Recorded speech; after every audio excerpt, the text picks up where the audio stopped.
Notre combat réel, c'était de laisser les producteurs gérer leur propre affaire. C'est le moment où la FIPRO gérait la filière coton et ses activités étaient autour de cette filière où elle faisait le plaidoyer, le lobbying, la défense des intérêts. La FIPRO, en moins de 112 heures, mobilisait près de 3 000, 4 000 producteurs qui font des marches pacifiques à Cotonou. Aujourd'hui, les organisations paysannes sont incontournables dans les discussions de politique agricole. Il n'y a aucun ministère qui veut parler de l'agriculture aujourd'hui en ignorant les organisations paysannes. Dans tout le Bénin, le seul mouvement paysan crédible qui a ses racines dans les 77 communes, je vous dis, c'est la FIPRO. Et nous travaillons et nous travaillerons toujours pour maintenir ce leadership.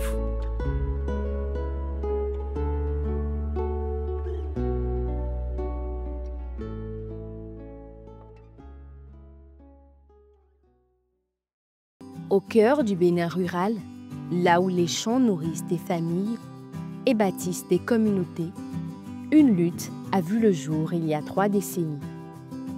Au début des années 1990, le Bénin, comme beaucoup de pays d'Afrique, a entamé un processus de réforme économique marqué par le désengagement de l'État de plusieurs secteurs, y compris celui du coton. Cette décision, prise dans le cadre des ajustements structurels, a profondément bouleversé les équilibres d'une filière considérée comme la colonne vertébrale de l'économie rurale béninoise. Jusqu'alors, l'État jouait un rôle central dans la filière coton. Encadrement technique, distribution des intrants, gestion de la commercialisation et fixation des prix.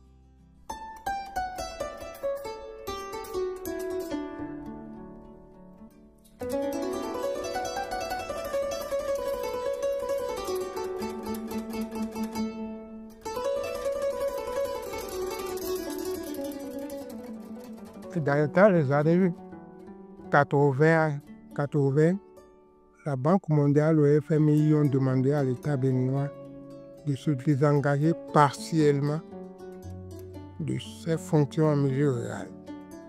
D'où la suppression des animatrices rurales, parce que en même temps qu'on formait les encadreurs ruraux, on formait les animatrices rurales et c'était un cursus de 9 mois. Pour en faire des encadreurs ruraux, pour encadrer en particulier le coton. La première organisation que nous avons connue en son temps, c'était ONPU, Organisation nationale des paysans du Bénin. C'était la première organisation qui a connu le jour. Mais qui n'était pas une organisation pyramidale, c'était une organisation, disons, tampon. On avait voulu avoir une organisation des paysans. On a réuni certains leaders au niveau national qui n'étaient pas surtout des paysans vrais, parce qu'il y a des cadres que j'ai connus après, que je me suis approché de l'ONPB. Si je vois l'organisation de ceux qui ont formé cet ONPB, j'ai constaté qu'il n'y a pas une organisation, il n'y a pas des paysans vrais. Il n'y a que d'autres qui ont pris l'activité agricole comme une activité secondaire, qui ont vu l'enjeu au niveau national, surtout à Cotonou, et ils se sont mis ensemble pour répondre au nom des paysans.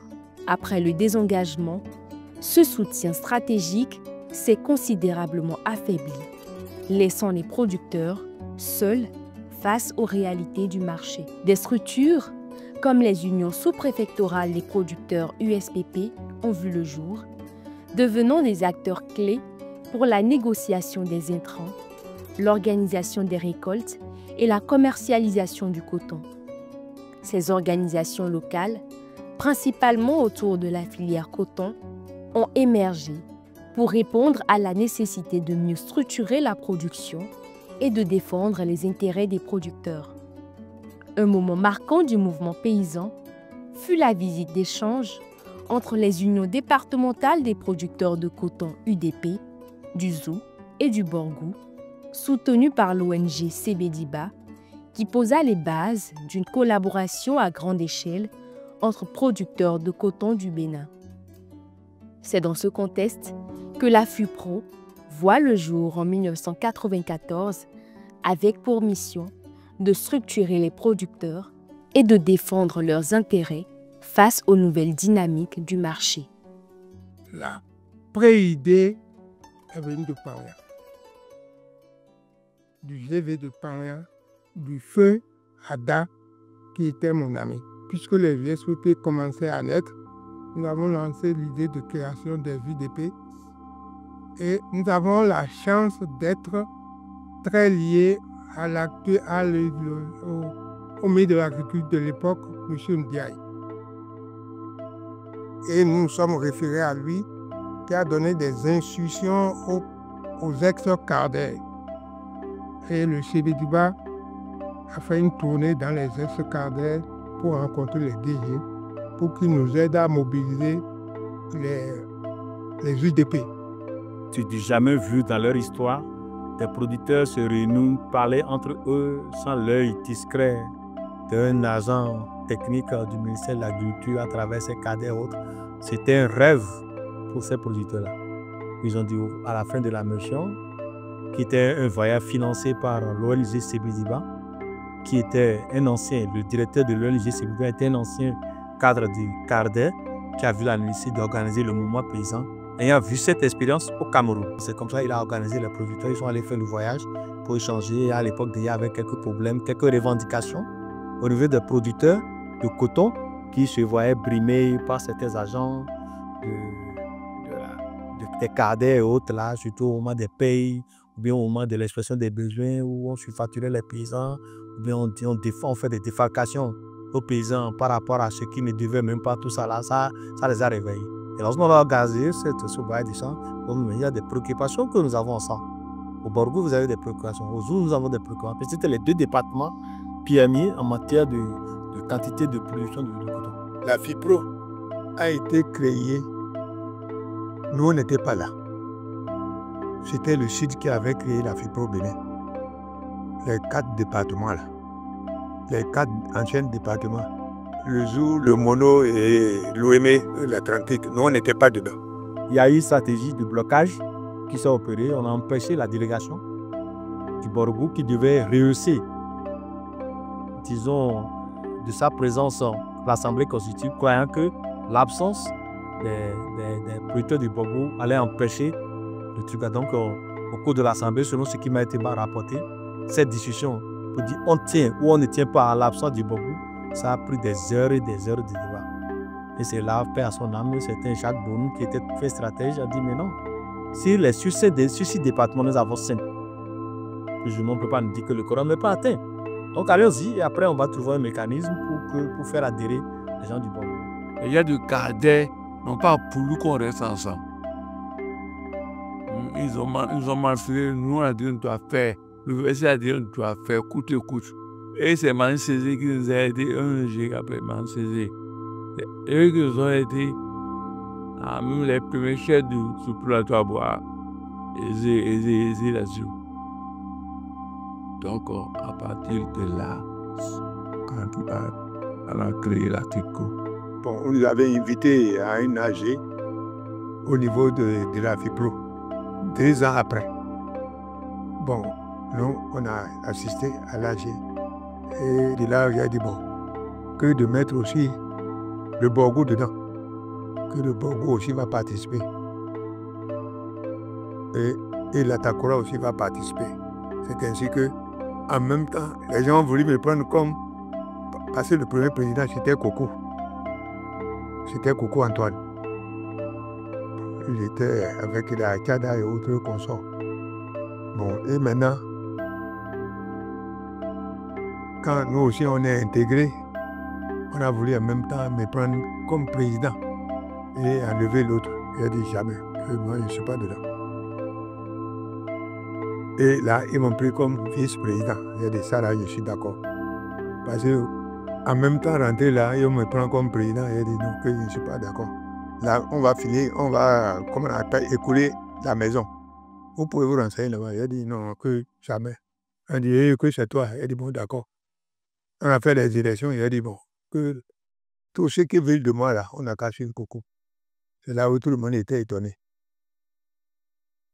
Et malheureusement, paix à son âme, la terre lui soit légère. Quelques mois après, vraiment, il a fait un accident mortel. Durant les années 2000, la FUPRO devient un acteur central dans la mise en œuvre des réformes agricoles, notamment dans la filière coton, longtemps moteur de l'économie rurale. La structuration des unions départementales et la participation au cadre de concertation sur les politiques agricoles permettent à la FUPRO de devenir la voix des producteurs dans des espaces décisionnels cruciaux. Notre combat réel, c'était de laisser les producteurs gérer leur propre affaire. Le prix du coton, il a une année là. Moi, j'ai bloqué la commercialisation pendant 2 mois. Que personne ne pas peser du coton. Tant qu'on n'ajoute pas le prix, on n'augmente pas le prix du coton, personne ne pas peser du coton. Ça avait créé de boucan. À la fin des fins, ils ont augmenté. Et nous, on aurait appris que même au marché mondial, le prix était... Et ils ne voulaient pas. Donc, ça avait bloqué pendant 2 mois. Les transporteurs, surtout les transporteurs criaient.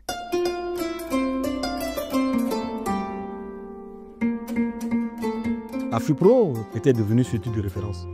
Et que toutes les décisions, toutes les orientations au niveau du ministère par rapport au secteur agricole ne se faisaient pas sans nous. La preuve est que nous avons participé fortement à la mise en place de la lettre de déclaration de politique du développement rural, LPDR, qui a débouché sur tout ce qui est politique agricole dans ce pays. Et deuxième chose, nous avons essayé d'éveiller la conscience des producteurs par rapport à leurs intérêts et comment on peut se mobiliser. Autre chose, c'est que l'information a bien circulé. Nous avons mis en place un dispositif d'information et de communication qui est huilé jusqu'au niveau village. Et à l'époque, on avait même imaginé ce que nous appelons le trombinoscope. Quand nous faisons des actions de lobby, par exemple, on essaie de mettre en place un dispositif qui montre que ce ne sont pas 2 ou 3 personnes qui se sont regroupées quelque part pour faire. Tous les participants qui viennent à notre manifestation, surtout si c'est une manifestation de plaidoyer, de lobby, ils ont leur photo avec leur identité et puis on joint ça à nos documents. Et ça, c'est le truc qui a fait école dans la sous-région. Et puis l'autre chose, c'était que bon, il y avait pas assez de personnel dans les IDP, dans les ISPP. Nous avons recruté assez de personnel avec les moyens qu'il faut pour qu'ils travaillent. Donc on était pratiquement un ministère bis avec tous ces démembrements. Et vraiment, on travaillait, on était aux côtés, au service des producteurs. On leur apportait les conseils qu'il faut. Et ça a vraiment donné une certaine notoriété à la fédération et tous ces démembrements pour que partout sur les tables de négociation, on nous sollicite. La FUPRO a fait le combat de la réforme de la filière coton. Ce qui a permis d'avoir aujourd'hui l'AIC, même si l'AIC a évolué dans sa forme. La FUPRO a permis également disons, la promotion des filières dans les départements du Sud, notamment l'Oumé, la Critique et le Mono, où des initiatives ont été développées grâce à l'appui de la Fondation agricole des Pays-Bas et aussi pensée à travers Arctis. La FUPRO a également organisé sa refonte, ce qui a permis d'avoir une structuration qui intègre à la fois la filière et les régions. Et la FUPRO a également permis donc la promotion des filières émergentes et même des organisations de femmes et de jeunes, c'est-à-dire la promotion du genre au sein de l'agriculture. C'est le moment où la FUPRO gérait la filière coton et ses activités étaient autour de cette filière où elle faisait le plaidoyer, le lobbying, la défense des intérêts. La FUPRO, en moins de 112 heures, mobilisait près de 3 000, 4 000 producteurs qui font des marches pacifiques à Cotonou. On embarquait les producteurs dans des camions titans d'un peu partout, de toutes les communes du Bénin, et se regroupaient à Cotonou. Ils font des marches pacifiques pour défendre leurs intérêts, la négociation des prix de coton, tout ça là. Donc, c'était les producteurs eux-mêmes qui prenaient quand même et ils jouaient ce rôle. Donc, c'était vraiment très fort en son temps. Alors que la fédération grandissait en taille et en importance, contre toute attente, très vite, des conflits naissent au sein du réseau, poussant les acteurs à une réorganisation de leur fêtière. Donc c'est en 2003 et j'étais élu président de la FIPO. J'ai essayé de mettre mon mandat sur la diversification. C'est là qu'on a publié partout que la FIPO ne voulait plus s'occuper du coton, que le COSU veut écarter le coton et faire autre filière. Ça a fait beaucoup de tollé. Mais j'ai résisté. J'ai dit, on ne peut pas danser sur un seul pied. Et si le coton tombait, qu'est-ce que nous allons devenir? Donc, il faut qu'on diversifie un peu et tailler importance aux autres filières. Donc, c'est de là que j'ai pris le mandat et j'ai travaillé dans ce sens. J'ai lutté dans ce sens pour qu'on en arrive aujourd'hui à ce qu'on voit toutes ces filières organisées. Quand j'avais parlé de la diversification, il y avait un grand tollé. On avait même voulu déstabiliser la FIPRO. C'est une histoire que je ne peux jamais oublier. Quand j'avais dit ça, les gens ont cru que je voulais boycotter la filière coton. J'ai dit non, on va structurer les producteurs du coton. On va structurer les producteurs des autres filières. Le coton, on l'a fait et on l'a dit ANPC, Association nationale des producteurs du coton. Son siège n'est même pas à la FIPRO, c'est à Parakou. Tout ce que vous voulez travailler sur la filière coton, allez voir ANPC, qui est membre de la FIPRO. Donc tout ce qui est transversal, tout ce qui est formation, renforcement de capacité, tout ça là. Moi, je peux contribuer à ça. La FIPRO va les accompagner à soi. Mais je dois organiser aussi les autres filières.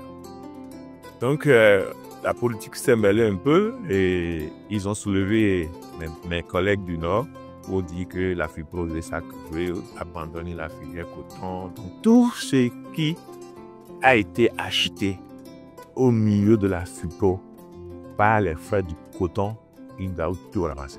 On avait acquis beaucoup d'équipements. On a fait des recrutements aussi de beaucoup de personnel au sein de la FIPRO, au niveau des UDP et UCP. Après l'avènement de Passé, la décision c'est qu'on doit transférer tout le projet vers cette structure, donc y compris même le personnel technique. Vous voyez un peu, c'était un moment très difficile pour nous à la FIPRO, où on a amené des titans pour ramasser tous les équipements. Et après, une autre est sortie où tout le personnel doit rejoindre la fédération. Donc, c'est qu'on a dépouillé complètement. Et puis, la FIPRO, on n'était que 3 ou 4 qui restaient. Donc, c'était un moment difficile pour nous. Et les gens disaient même, bon, la FIPRO n'existe plus. Je profite pour saluer quand même le courage et l'humilité du secrétaire permanent d'alors, Sylvie Couton, qui, après tout, s'est retrouvé dans son bureau avec 2 chaises. Il est assis sur une chaise et une autre chaise devant lui était son bureau. Et puis, il a travaillé comme ça pendant des mois. Quand il y avait eu cette crise où les cotonculteurs étaient descendus pour prendre tous les biens de la FIPRO, parce que tous les biens dans le temps étaient faits, étaient sous le contrôle du coton. Donc, quand ils sont partis, ils sont venus, la FIPRO ne pouvait plus vivre, disons la vérité. Donc, c'est par rapport à ces réflexions. C'est vrai, il y avait des équipes autour, il y a les Fiordagne Assises, il y a les Benou Pascal. Il y avait quand même des gens qui l'ont accompagné dans cette diversification. Et puis, ils ont commencé par réfléchir pour l'option de la filière. La PNOPA était créée. On avait la possibilité d'aller adhérer directement à la PNOPA. Mais nous, le bureau du CCRB en ce moment, nous avons dit non, ce n'est pas nécessaire. Il faut que nous renforçons la FIPRO. Et la FIPRO peut vraiment adhérer. Donc il n'y avait pas cette volonté-là d'aller seulement à la PNUPA, mais c'est de consolider cet outil-là, qui est un outil extrêmement important. De mon analyse, qui a quand même développé un certain nombre de services. Un certain nombre de services au profit des agriculteurs.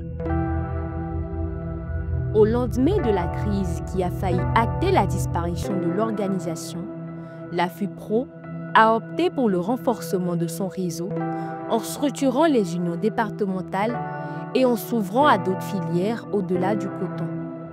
Avec l'appui de certains partenaires techniques et financiers, la FIPRO encourage les producteurs à s'investir dans des cultures comme le riz, le maïs, le maraîchage et l'anacarde. Les gens n'ont pas compris ma vision et ils voulaient boycotter.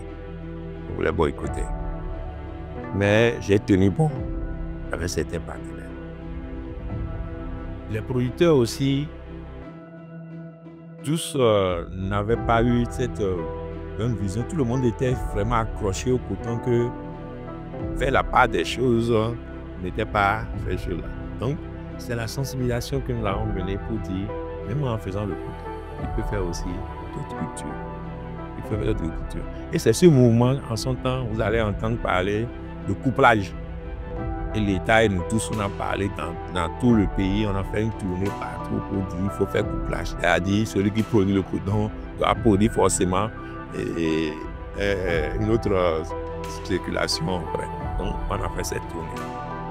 La seconde difficulté que j'ai, c'est que les intrants agricoles, l'engrais, si tu ne faisais pas le coton, tu n'auras pas l'engrais. Donc, ceux qui ont le courage pour dire je vais faire le riz, je vais faire le maïs, n'avaient pas assez facile aux engrais. Le début des années 2000 fut marqué par une volonté d'intégration des femmes et des jeunes dans la gouvernance, consolidant ainsi une approche inclusive.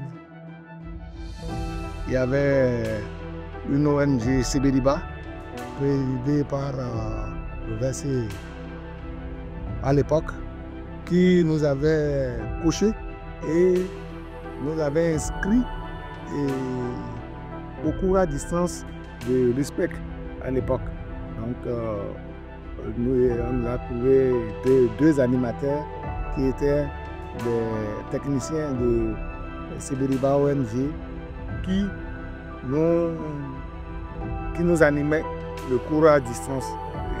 C'est comme ça que nous avons intégré le mouvement paysan par l'appui des sages de l'époque. C'est les sages qui ont voulu nous mettre au devant et nous ont accompagnés jusqu'au bout pour que la FIPRO soit installée, portée comme partie de l'administration. J'ai été un des représentants grâce à Azonsi Toussaint. Et à ce moment, nous avons eu un partenariat avec les Hollandais. Et j'ai reçu une délégation des Hollandais avec lesquels on a lancé tout le territoire du Bénin. Et pendant ce moment, Azonsi Toussaint a dit qu'il est plus âgé que moi, qu'il me laisse sa place. Et c'est comme ça que je suis devenu responsable des jeunes producteurs du réseau FIPRO. Moi, j'ai intégré la FIPRO en décembre 1994. ONG Sebediba, c'est au Sebediba que la FIPRO a un siège. Et c'est l'UVC Patrice qui nous a offert ce siège-là. De là, ils ont une ONG d'appui qu'on appelle ESE. C'est cette ONG-là qui ont demandé est-ce que la FIPRO n'a pas une femme dès le début. Ils ont demandé pourquoi on n'a pas une femme dans le CA FIPRO. C'est de là il y a l'ancien président de l'UDP Ouémé, Kogbato Moïse, il est de l'Ouémé. Il était membre du CA de la FIPRO d'alors. C'est de là, lui, il a pris le devant pour dire, lui, va trouver une femme. C'est de là, moi, je suis intégré la FIPRO. J'ai demandé à la FIPRO de m'aider à faire une journée de réflexion pour émerger les femmes. C'est de là, ils m'ont accordé en 2003. Lorsqu'on m'a accordé en 2003, on a invité les femmes des réseaux du département, de chaque département, d'envoyer au moins trois femmes par département pour qu'on puisse réfléchir ensemble à Boycon comment on va émerger les femmes dans les structures des hommes. C'est ça que j'ai fait, ils ont accordé. Et de là, ça a accouché Association nationale des femmes agricultrices de la FIPRO Bénin. Depuis sa création en 1994, la Fédération des unions de producteurs du Bénin, FUPRO, s'est imposée comme une actrice incontournable du monde agricole. Pendant 3 décennies, elle a été le porte-voix des producteurs et a œuvré pour la reconnaissance de leurs droits et pour l'amélioration de leurs conditions de vie. Ces 30 années de lutte ont permis de réaliser des avancées significatives dans le paysage agricole béninois. Pour faire face aux nouveaux défis, la FUPRO a entrepris des réformes internes pour améliorer sa gouvernance et renforcer la transparence dans la gestion des ressources. Ces réformes visent à garantir que la fédération reste crédible auprès de ses membres et de ses partenaires techniques et financiers. J'ai pris le pouvoir en 2017. Comme vous-même vous le savez, nous avons travaillé surtout sur la structuration des filières. Nous travaillons sur la structuration des filières, des nouvelles filières surtout, qui est aujourd'hui l'option du gouvernement. Parce qu'à un moment donné, les questions de territoire ne sont pas du tout vraiment d'actualité. Donc, il va falloir qu'on travaille pour que les filières porteuses soient vraiment structurées. Et nous avons travaillé pour structurer pas mal de filières. La filière mangue, la filière agrumes, banane, plantain, la filière soja. Il y avait déjà des réflexions pour que la FIPRO puisse faire vraiment la commercialisation de maïs par l'appui des partenaires. Et nous avons construit un magasin de 1000 tonnes.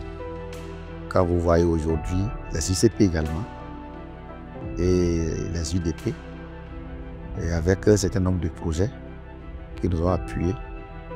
Et aujourd'hui, surtout aujourd'hui, vous avez constaté que les 77 UCP commencent pas à bouger.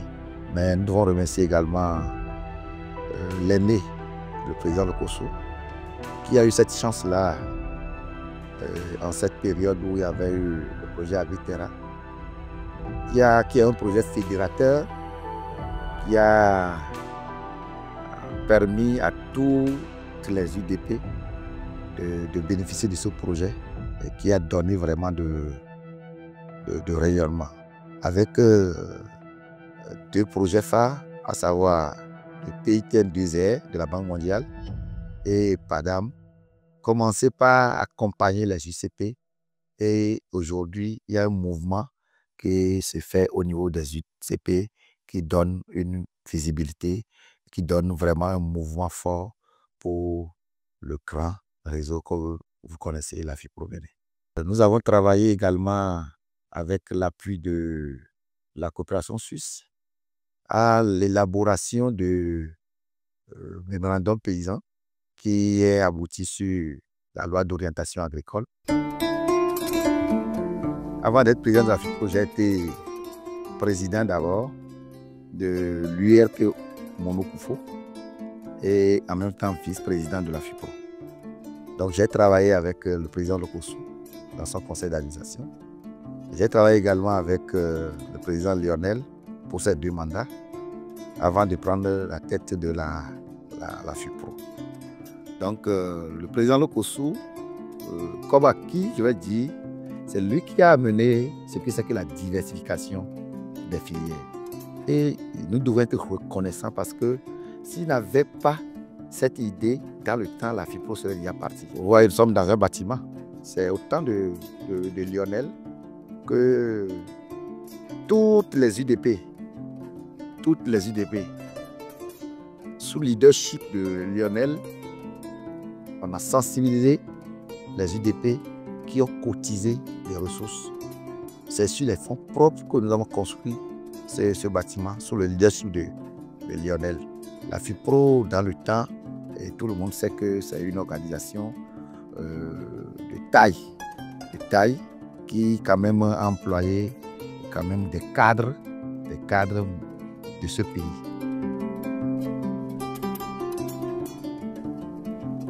Et nous avons 12 départements, mais qui étaient ensemble où on parlait de régions.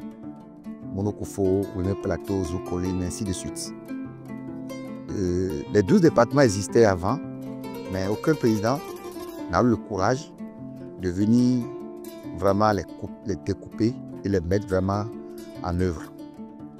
C'est l'arrivée du Parti Talon qui a mis vraiment les 12 départements avec les préfets à la tête. Et ça commence à fonctionner. Mais ça devient casse-tête pour les OP. Aucun n'a le pouvoir, n'a le courage aussi d'aller faire les AG de scission. Ça a mené vraiment de gouvernement. Et puis les présidents, les leaders qui étaient là, qui étaient présidents de deux départements, ne sont pas prêts à ce qu'on divise les départements. Mais j'ai eu le courage, c'est l'un des actes forts que j'ai pu faire. Et j'ai fait les AG de scission pour mettre les unions départementales des producteurs, où chaque département a son président et est à côté de son préfet pour travailler, pour parler de questions agricoles. En 3 ans, un vrai leader ne peut rien apporter pour cette structure. Un vrai leader. C'est ça qui a fait que les gens ne veulent pas du tout l'alternance. Parce qu'on a, il prend 1 an, il s'installe, 1 an, il commence pas à comprendre un peu la structure, et 3e année, son mandat fini, il doit rentrer.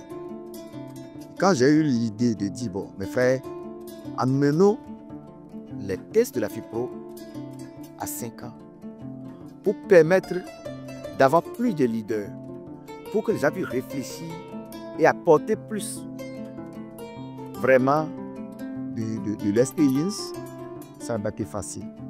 Mais en fin de compte, les mêmes élus m'ont accompagné.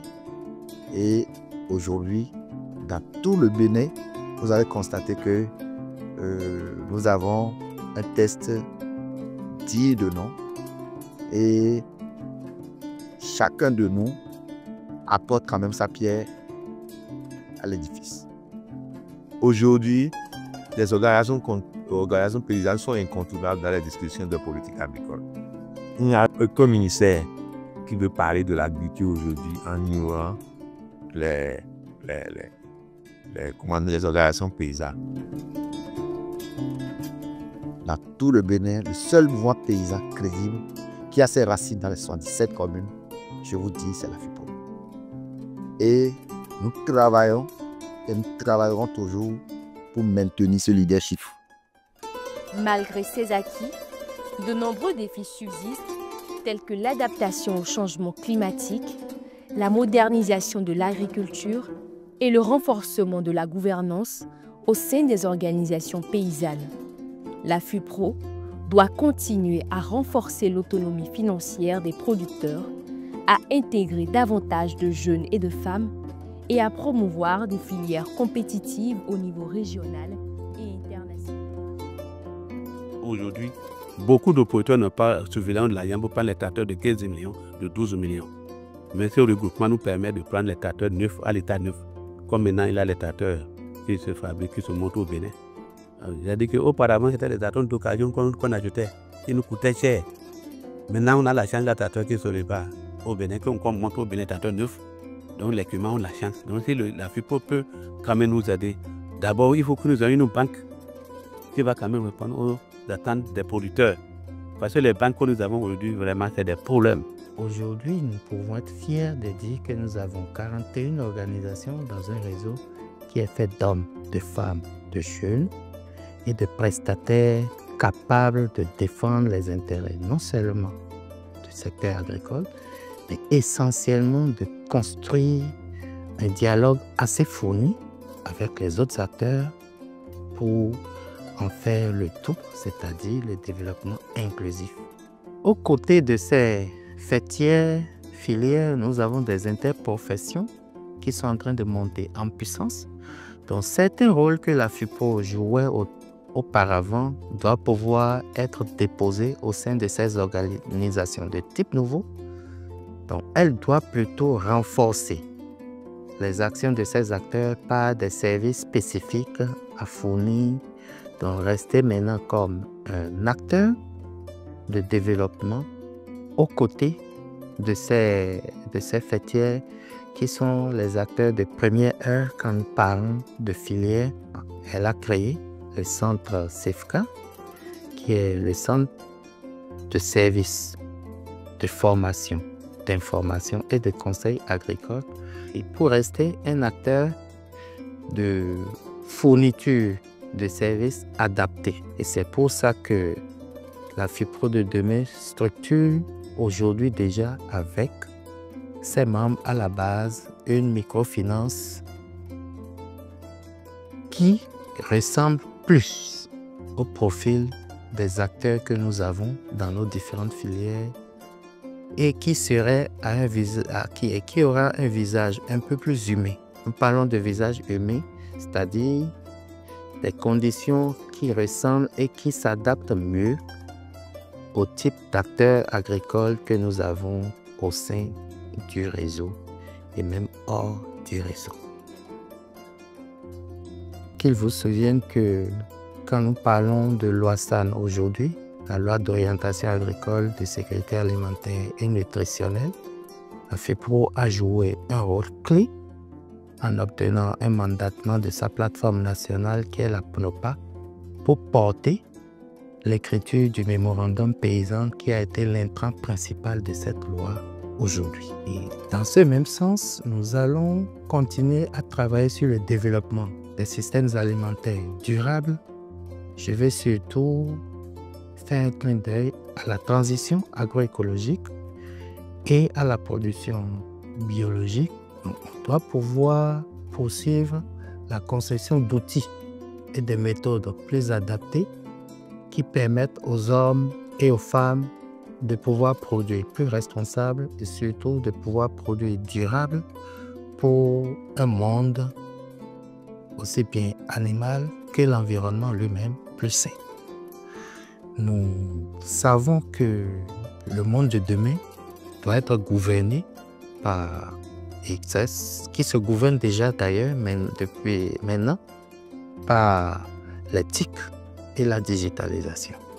C'est pourquoi la FIPRO s'est rapidement positionnée et pense rester un pionnier dans ce domaine au sein de notre secteur. Et aujourd'hui, elle porte des solutions digitales d'appui à la production, d'appui à la formation des acteurs et qui est carrément un outil de conseil digitalisé qui améliore la production, qui améliore l'élevage, qui améliore la transformation agroalimentaire, mais aussi qui permettent aux gens de prendre la décision d'aller sur le marché ou de ne pas aller sur le marché. Je vais parler du système d'information des marchés. La FIPRO doit continuer à innover en tant qu'acteur clé dans le développement de notre secteur.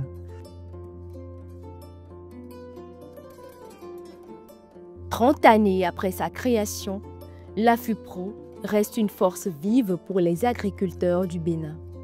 Ensemble, ils ont bâti une fédération forte, capable de relever les défis de demain, tout en préservant les acquis d'hier.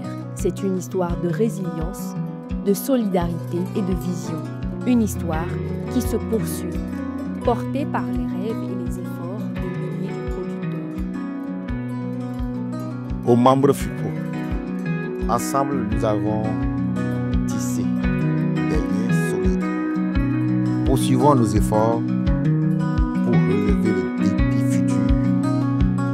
Ensemble, construisons une agriculture béninoise durable